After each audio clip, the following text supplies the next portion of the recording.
प्रिय विद्यार्थियों, आज हम वैदिक साहित्य में संकलित यजुर्वेद संहिता पर विचार करने जा रहे हैं। तो आज का हमारा टॉपिक है यजुर्वेद संहिता। यजुर्वेद कर्मकांड का विषय है। यजुर्वेद संहिता यजुसों का वेद है। यजुर्वेद के यजुस शब्द की कई व्याख्याएं हैं जो विभिन्न दृष्टिकोण से प्रस्तुत की गई है। यजुस के मुख्य अर्थ हैं यजु यजते अर्थात यज्ञ संबंधी मंत्रों को यजुस कहते हैं। दूसरा है इज्जते अनेनेत यजु अर्थात जिन मंत्रों में यज्ञ याद किए जाते हैं उन्हें यजुस कहते हैं। तीसरा है अनियताक्षरो वसानो यजु अर्थात जिन मंत्रों में पदों के तुल्य अक्षर संख्या निर्धारित नहीं है उन्हें हम यजुर्वेद कहते हैं। चौथा है से यजुः शब्दः अर्थात पदबंध और गीत से रहित मंत्रात्मक रचना को यजुस कहते हैं। यजुर्वेदस् विभाजनम, यजुर्वेद का विभाजन। यजुर्वेद को मुख्यतः दो भागों में विभक्त किया गया है। पहला है शुक्ल यजुर्वेद और दूसरा है कृष्ण यजुर्वेद। शुक्ल यजुर्वेद आदित्य संप्रदाय से संबंधित है और कृष्ण यजुर्वेद जो है वो ब्रह्म संप्रदाय से संबंधित है।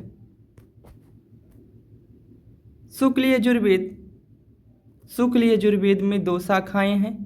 पहला है माध्यान्दिन शाखा, दूसरा है काण्व शाखा।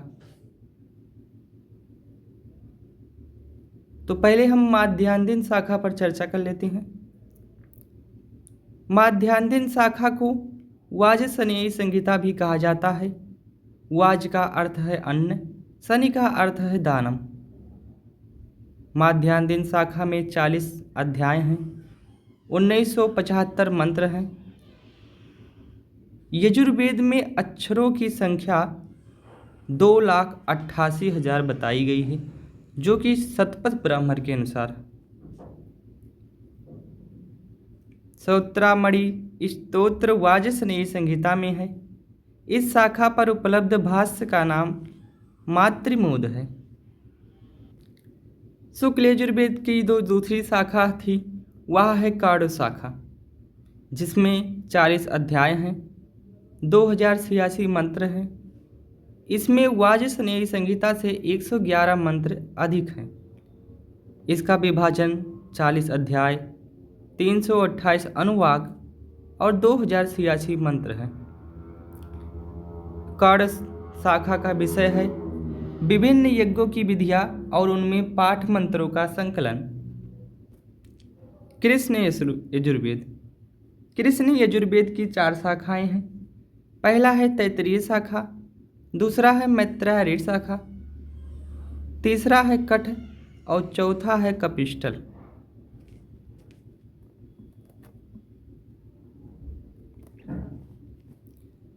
तैत्तिरीय शाखा जिसमें 7 कांड हैं, 44 प्रपाठक हैं और 631 अनुवाक हैं। मैत्रायणी शाखा में 4 कांड हैं, 54 प्रपाठक हैं और 3144 मंत्र हैं। कठ शाखा में 40 स्थानक हैं, 843 अनुवाक है, 3091 मंत्र हैं। कपिष्टल शाखा में 6 अष्टक हैं और 48 अध्याय हैं। यजुर्वेद के कुछ महत्वपूर्ण अध्याय। अध्याय 16 यह रुद्राध्याय के नाम से जाना जाता है। इनके द्वारा शतरुद्रीय होम किया जाता है। इनमें रुद्र के विराट रूप का वर्णन है। अध्याय 31 और 32। अध्याय 31 पुरुष सूक्त है और अध्याय 32 में पुरुष की दार्शनिक व्याख्या है। इसे विष्णु सूक्त भी कहा जाता है। अध्याय 34 के प्रथम 6 मंत्र शिव संकल्प सूक्त कहे जाते हैं। अध्याय 40 को ईशो उपनिषद या ईशावास्य उपनिषद कहते हैं। यह यजुर्वेद का अंतिम अध्याय है। एक बार और देख लीजिए यजुर्वेद संहिता। यजुर्वेद कर्मकांड का विषय है। यजुर्वेद संहिता यजुस्सु का वेद है। यजुर्वेद के यजुस शब्द की कई व्याख्याएं हैं जो विभिन्न दृष्टिकोण से प्रस्तुत की गई है। यजुस के मुख्य अर्थ हैं यजु यजते, यज्ञ संबंधी मंत्रों को यजुस कहते हैं। इज्जते अनेनेत यजु, जिन मंत्रों से यज्ञ आदि किए जाते हैं उन्हें यजुस कहते हैं। अनियताक्षरो वसानो यजु, जिन मंत्रों में पद्यों के तुल्य अक्षर संख्या निर्धारित नहीं है उन्हें यजुर्वेद कहते हैं। शेषे यजु शब्दा, पदबंध और गीत से रहित मंत्रात्मक रचना को यजुस कहते हैं। यजुर्वेदस्य विभाजनम, यजुर्वेद को मुख्यतः दो भागों में विभक्त किया गया है। पहला है शुक्ल यजुर्वेद और दूसरा है कृष्ण यजुर्वेद।